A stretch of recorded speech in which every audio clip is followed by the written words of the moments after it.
The Pikmin series sits in an odd place in the Nintendo universe.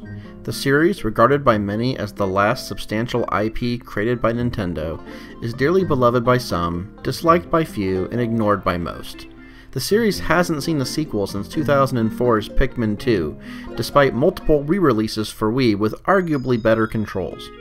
In 2013, we finally have the long-awaited third installment, Pikmin 3.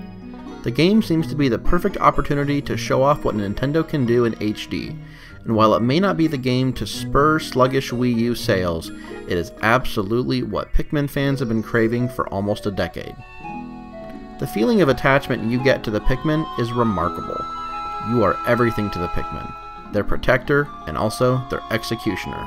It's up to you which Pikmin live and which Pikmin don't, and sometimes it can be overwhelming to have to choose. The series has always had a penchant for creating a powerful sense of responsibility, and Pikmin 3 is no exception. In most ways, Pikmin 3 is actually not much of a deviation from the path already established by Pikmin 1 and Pikmin 2. The narrative of the game feels more like a reboot of Pikmin 1 than a sequel to Pikmin 2, as it's clear that some time has passed in the world of Pikmin. The story of Pikmin 3 is stronger than either of its predecessors, and at certain points, the plot will dictate how you approach your day-to-day strategy. This is mostly done by collecting fruits to survive. Unlike the original Pikmin, there is no real hard limit on the number of days you can play.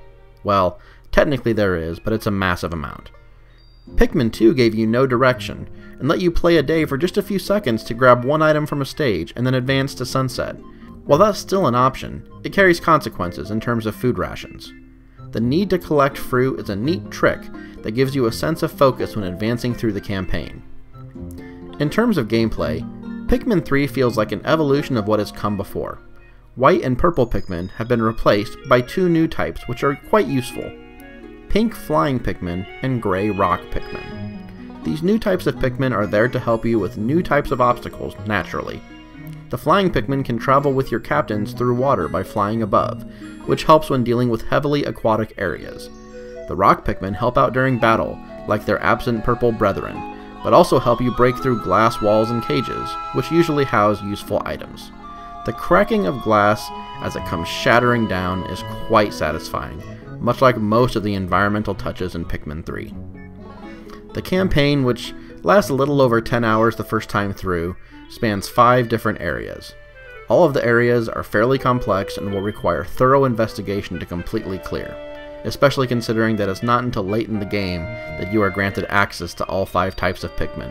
The slow unlocking of different types of Pikmin gives you reason to go back and explore previously inaccessible areas of the map. As per usual in the Pikmin series, exploration is the name of the game, and it's never been better than in Pikmin 3. Graphically, Pikmin 3 impressed me on almost every level, with lifelike foliage and terrain. The fruit you collect is incredibly realistic looking as well.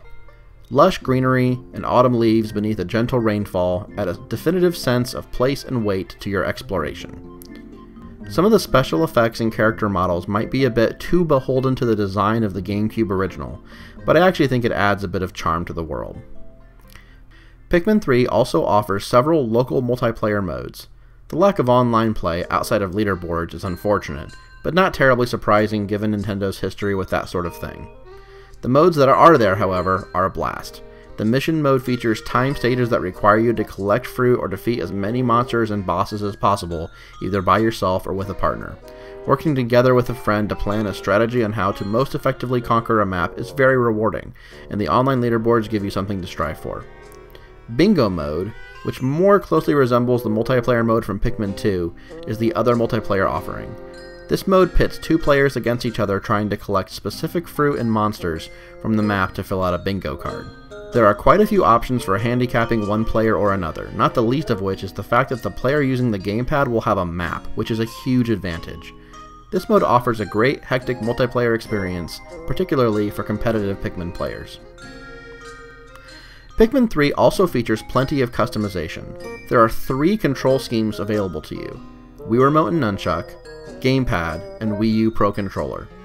Off-TV play is supported on the gamepad, and, amazingly enough, you can even use the Wii Remote and Nunchuck control scheme while playing off-TV. It seems like it might be clumsy, but if you can get the gamepad on a table in front of you at the right height, it works well. It's a little difficult to see everything on the smaller screen, but it's impressive that Nintendo included such an off-the-wall option. In theory, the Wii Remote and Nunchuck control scheme works the best, but there are drawbacks. Having to place the gamepad on a table in front of you to use the map is less than convenient, and losing direct control of the camera can frustrate as well.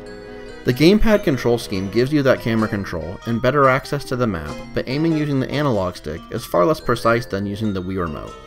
I found myself switching back and forth during gameplay, usually settling on the gamepad simply because I didn't want to have to find an extra surface near me to place it on for use of the map.